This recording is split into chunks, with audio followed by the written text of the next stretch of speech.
voudrais une fois de plus souhaiter la bienvenue à la délégation de la CAF qui est dans nos murs depuis, disons, 48 heures, 24 heures selon, et avec laquelle nous avons entrepris depuis hier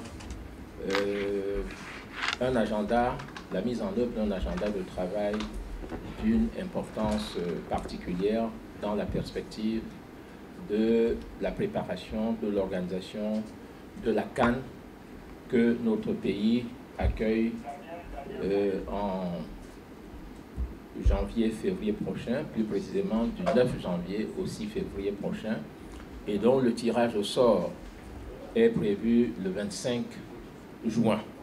Nous avons d'abord en perspective, bien sûr, la cérémonie du tirage au sort, qui explique d'ailleurs la présence dans nos murs de cette première partie de la délégation de la CAF, étant entendu que la deuxième partie, ou alors une autre vague de la délégation de la CAF sera dans nos murs à partir du 25.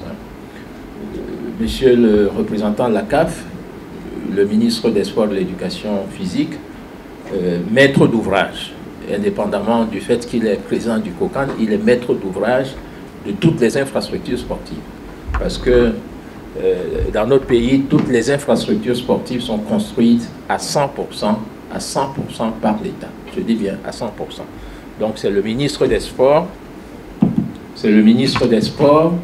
représentant de l'État et tutelle de toutes les structures et infrastructures du secteur sport et éducation physique qui assure la maîtrise d'ouvrage de la construction et de la réhabilitation des infrastructures sportives, qui est un très ambitieux programme engagé par le président de la République, son Excellence Paul Biya, dans la perspective des CAN.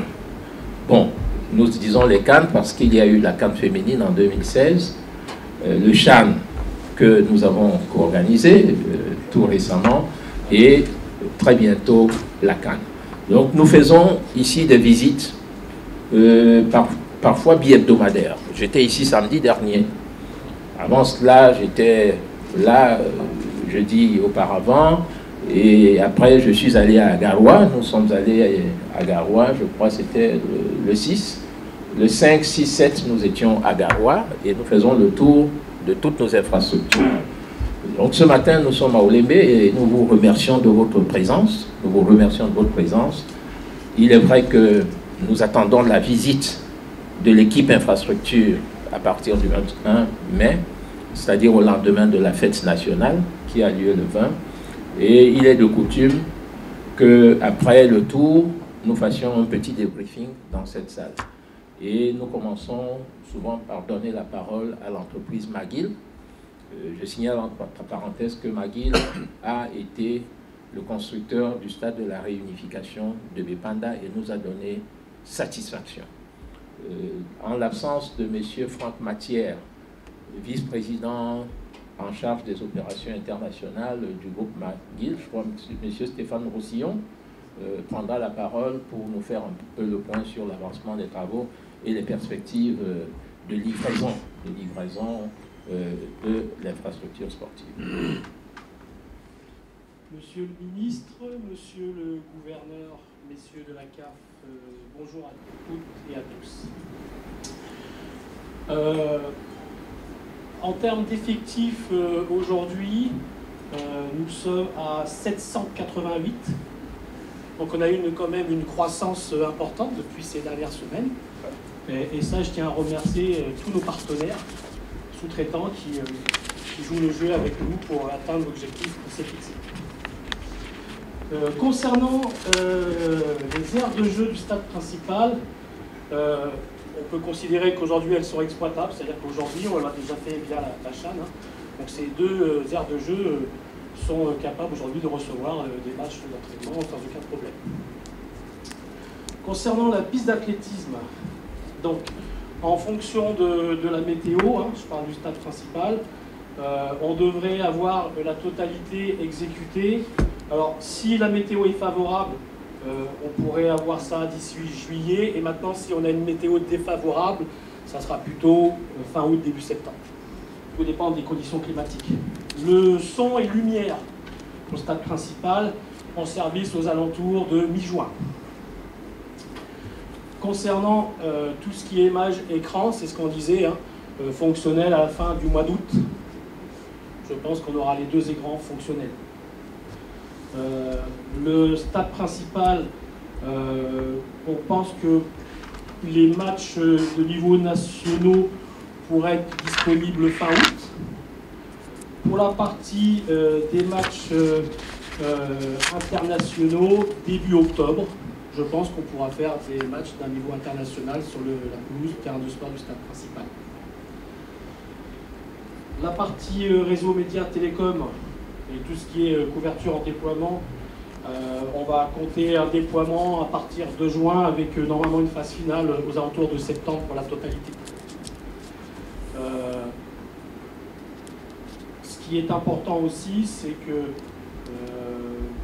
par rapport à la cérémonie prévue pour le tirage de la CAN, pour nous, on n'a aucun problème, on pense que c'est largement réaliste, hein. On peut faire la cérémonie, le tirage au sort de la CAN dans le stade principal.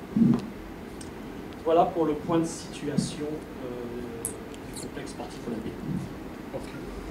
Le point a été concis et précis. Je ne sais si monsieur le chef de la délégation de la CAF a des questions à poser. Pas forcément des questions, c'est juste pour vous remercier, monsieur le ministre, oui, monsieur le gouverneur, et aussi le président de la fédération qui est aussi le vice-président de la CAF. C'est pour vous remercier pour je sais qu'il y a beaucoup de travail qui a été fait avant, il y a aussi du travail qui devait être fait pour compléter. Cette visite d'inspection, ce n'est pas forcément pour visiter cette stade, c'est je suis venu avec notre collègue pour une visite d'inspection du tirage de sort qui va avoir lieu le 25 juin. Et on a profité aussi pour voir le stade ici. Il y aura aussi une autre délégation, une plus grande délégation pour les infrastructures aussi, pour faire le suivi pour le tirage de sort le 22 mai. Oui, je pense que le 22 ou 28 mai, que notre collègue vont venir faire le visite d'inspection.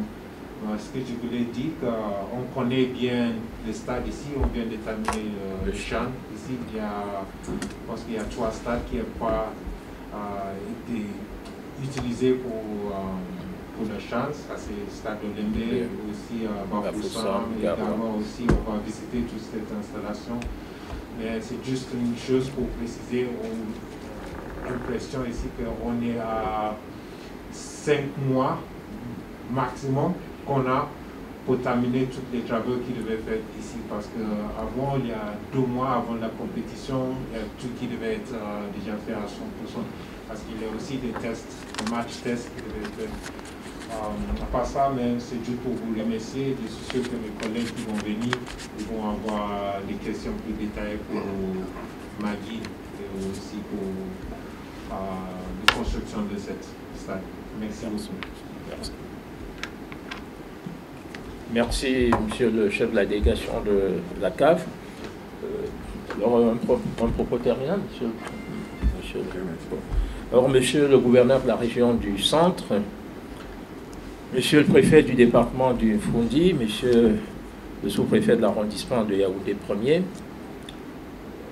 messieurs les émissaires de la Confédération africaine de football, mesdames et messieurs les responsables du ministère des Sports et de l'Éducation physique, maîtres d'ouvrage et les représentants des administrations partenaires, mesdames et messieurs les femmes et hommes de médias, presse écrite, audiovisuelle, cybernétique, je vous salue et vous sais gré, une fois de plus, de votre présence à cette autre séance de travail relative au débriefing de nos traditionnelles visites de chantier afin d'apprécier le niveau d'avancement des travaux sur site et examiner, comme d'habitude, les problèmes éventuels qui se poseraient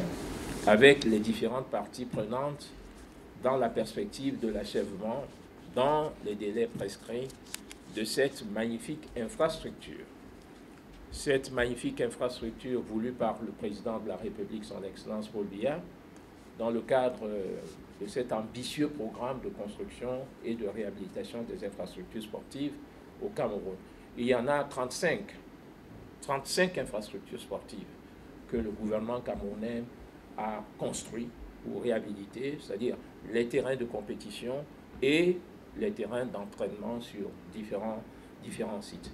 Celle-ci a la particularité d'être la plus grande, 60 000 places. Et toutes les 60 000 places sont déjà disposées sur les gradins, y compris les composantes de prestige et de souveraineté, c'est-à-dire la loge présidentielle, sous réserve de quelques ameublements, mais toutes les places spectateurs, les 60 000 places sont disposées. Et ce stade a la particularité d'être également le plus complexe, si je puis ainsi parler, parce qu'il s'agit d'un complexe pas seulement sportif. Bien sûr qu'il y a la composante sportive, mais il y a ici un hôtel, il y a un centre commercial, il y a des salles de cinéma, 3 salles de cinéma, il y a un musée, et dans la deuxième phase, il est prévu un gymnase, des terrains pour les autres disciplines sportives, il est même prévu une piscine que nous espérons olympique dans la perspective de l'accueil des 6e Jeux de la solidarité islamique qui ont été attribués au Cameroun pour 2025. Donc il s'agit d'un complexe au sens noble du terme, mais ce qui nous intéresse dans la perspective de la CAN, c'est la partie dédiée à l'événement sportif. Et cette partie que nous venons de visiter est prête à plus de 90%, selon les estimations de l'assistant à maîtrise d'ouvrage. Alors cette visite revêt un caractère particulier de par la présence parmi nous, nous leur en savons gré, de hauts responsables de la CAF, dont nous saluons les multiples initiatives entreprises pour accompagner le Cameroun dans l'organisation de la prochaine CAN en janvier 2022, après la réussite de l'organisation du CHAN tout récemment. Et nous sommes d'autant plus émus que l'État du Cameroun a choisi le complexe sportif d'Olembe comme le premier site de prestige, en tant que c'est ce stade qui est proposé pour la cérémonie d'ouverture solennelle et pour la cérémonie de clôture, c'est-à-dire pour la finale. Le monde entier aura alors l'occasion de découvrir, sans excès de chauvinisme, peut-être l'un des plus beaux stades d'Afrique. L'un des plus beaux stades d'Afrique. De toutes les façons, le rendez-vous est donné pour le mois de janvier dans le cadre de la cérémonie d'ouverture qui est prévue précisément le 9 de ce mois. Il y a de cela moins de 2 semaines, notamment jeudi 29 avril, nous avions fait un certain nombre de recommandations. Après cela, nous étions passés, nous l'avons dit samedi dernier, nous étions passés pour voir l'évolution concrète. Et après cette visite, au terme de laquelle j'avais signifié ma satisfaction quant au niveau de l'avancement des travaux, j'avais tout de même recommandé à l'entreprise McGill de maintenir, voire de renforcer la cadence du rythme de travail afin de tenir nos engagements quant au délai de livraison des ouvrages dédiés à la CAN 2021, sans exclure l'achèvement complet de cette infrastructure, faut-il le rappeler, qui tient particulièrement à cœur le président de la République, son Excellence Paul Biya, soucieux de doter notre pays d'infrastructures sportives de dernière génération. Aujourd'hui, comme lors de ma précédente visite, il me plaît ici, et surtout en présence de nos partenaires de la CAF, de dire une fois de plus notre satisfaction quant aux avancées observées. Je parle sous le contrôle de monsieur le gouverneur, qui est notre compagnon de route depuis depuis je sais combien de trimestres déjà, combien de descentes nous avons eu à effectuer ici, d'ailleurs à l'époque, y compris avec la CAF, et on peut noter les avancées significatives. Et nous voulons donc dire notre satisfaction par rapport à ces avancées et surtout par rapport à la volonté de l'entreprise McGill et des sous-traitants de rendre opérationnel ce stade et les composantes liées à l'événement sportif avant même les délais prescrits. Le délai contractuel, c'est novembre. Le délai contractuel, mais nous avons suivi tout à l'heure les indications données par M. Stéphane Roussillon, représentant de l'entreprise McGill. Il nous a assuré qu'en août, au mois d'août déjà, on pourra jouer des matchs de niveau national et qu'en octobre, on pourra jouer des matchs de niveau international. Et comme je parle sous le président, monsieur le président de la CAFOOT, bon, nous n'annonçons rien parce qu'il appartient à la très haute hiérarchie de décider, mais nous rêvons d'un match international sur ce stade et de match test évidemment bien avant la compétition. Je puis assurer monsieur le directeur des compétitions de la CAF que le délai de 5 mois est très largement suffisant pour qu'on achève parce qu'il s'agit en fait des finitions. L'essentiel, le gros œuvre est achevé et ce que nous voyons sur le déploiement, c'est des parties que l'on ne pouvait pas finaliser parce qu'il y a des engins lourds qui étaient destinés à passer. Donc on a préservé ces endroits pour qu'ils ne puissent pas être cassés par les engins lourds. Donc ces endroits sont ceux qu'on est en train de couler actuellement et qui vont permettre que d'ici quelques semaines, l'apparence du chantier change. En ce qui concerne les travaux proprement dits, le planning de l'entreprise McGill prévoyait l'aménagement des espaces verts. Cela a commencé depuis, je crois, 2 ou 3 semaines. La construction des 2 pistes d'athlétisme des stades annexes, nous avons constaté. Le premier stade, tout à l'heure en partant d'ici, nous finirons par le 2e stade annexe. L'aménagement des tunnels du stade principal, la poursuite de la pose de l'habillage de la charpente mécanique avec des écailles de pangolin. Nous avons vu des échantillons d'écailles de pangolin. C'est une image, écailles de pangolin. En fait, c'est ces éléments de décoration et d'ornement qui vont permettre de donner une physionomie esthétique particulière et de conférer une allure de joyau architectural à l'infrastructure de l'Emé qui, pour l'essentiel, est opérationnel. Le reste étant simplement l'embellissement, le côté esthétique, le côté artistique. Les lots médias sur lesquels intervient Optimum ne sont pas en reste. Aussi, j'avais souligné la nécessité de poursuivre la pose du carrelage dans le centre commercial et l'hôtel que nous n'avons pas eu l'occasion de visiter, mais nous savons que la pose des faux plafonds dans les zones où les câblages sont terminés se poursuit. Et le bétonnage du parvis principal, nous l'avons vu tout à l'heure, est en train de se faire. Je crois que c'est l'entreprise 3N. Il est là, monsieur? L'entreprise 3N. Oui, vous aurez fini le bétonnage de l'entrée principale, du parvis principal, quand? Là où on va poser les tourniquets. L'entrée principale sera complètement achevée et la pose des tourniquets se fera au fur et à mesure que vous bétonnerez. Donc les tourniquets seront prêts, disons, dans 3 semaines au maximum. Dans 3 semaines. Au niveau des lots technologiques, mes instructions étaient relatives au test de fonctionnalité du système d'éclairage avec la pose des luminaires et la poursuite des derniers réglages quant à la sonorisation. Nous avons constaté tout à l'heure qu'il y a davantage de luminaires que lors de la dernière visite. Et la pose des luminaires va se poursuivre jusqu'à quand? Vous aurez achevé. Combien de luminaires reste-t-il à poser? Bon, donc dans un mois, tout sera fini au niveau des éclairages, des luminaires et de la sonorisation. Nous avons d'ailleurs écouté une fraction. Vous avez dit c'était 10%? On a 2 clusters de fonctionnement à 10% de la puissance.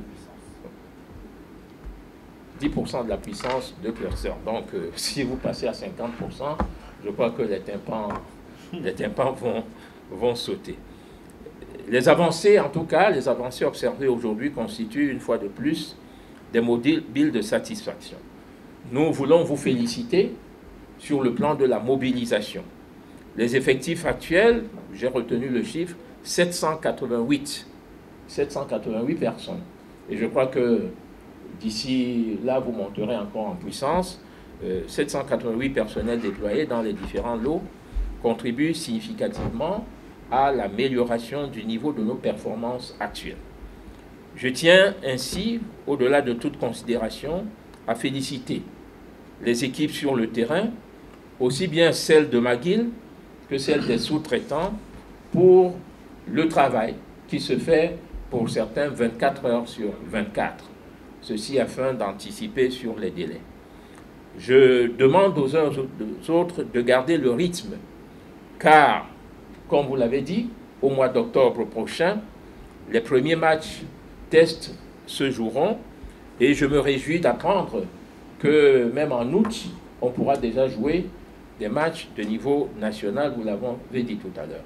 Raison pour laquelle le gouvernement ne ménage aucun effort pour mettre le chantier définitivement à l'abri des problèmes que nous avons connus par le passé. C'est-à-dire que nous avons eu une première entreprise, Piccini, dont le contrat a été résilié. Cela nous a fait perdre une année entière, et il a fallu reprendre le travail, et la mise en place de la nouvelle entreprise a pris également du temps, d'où le retard qui a été observé. Mais ce retard est en train d'être rattrapé et le sera. Nous vous rassurons qu'à la fois, à la fin du mois de novembre, les premières composantes du complexe sportif de Lembe seront définitivement achevées, notamment le stade principal et ses deux annexes qui ont eu à servir durant le CHAN, Total Cameroun 2020, l'hôtel, le centre commercial, les VRD. Je voudrais clore ce propos en vous demandant de redoubler des efforts pour que dans une dizaine de jours, lorsque viendra la mission d'inspection spécifiquement dédiée aux infrastructures, je voudrais une fois de plus remercier la délégation de la CAF qui est venue spécialement pour la préparation de la cérémonie du tirage au sort, d'avoir bien voulu nous accompagner dans notre traditionnelle visite des chantiers. Donc, nous invitons les uns et les autres à maintenir le cap et au besoin à redoubler d'efforts pour que nous puissions anticiper sur les délais que nous avons indiqués tout à l'heure, pour que vive le complexe sportif de Lembe, vive la coopération entre le Cameroun et la CAF, vive la CAN Cameroun, Total Cameroun 2021, vive le Cameroun et son illustre chef, le président Paul Biya. Merci de votre bienveillante attention.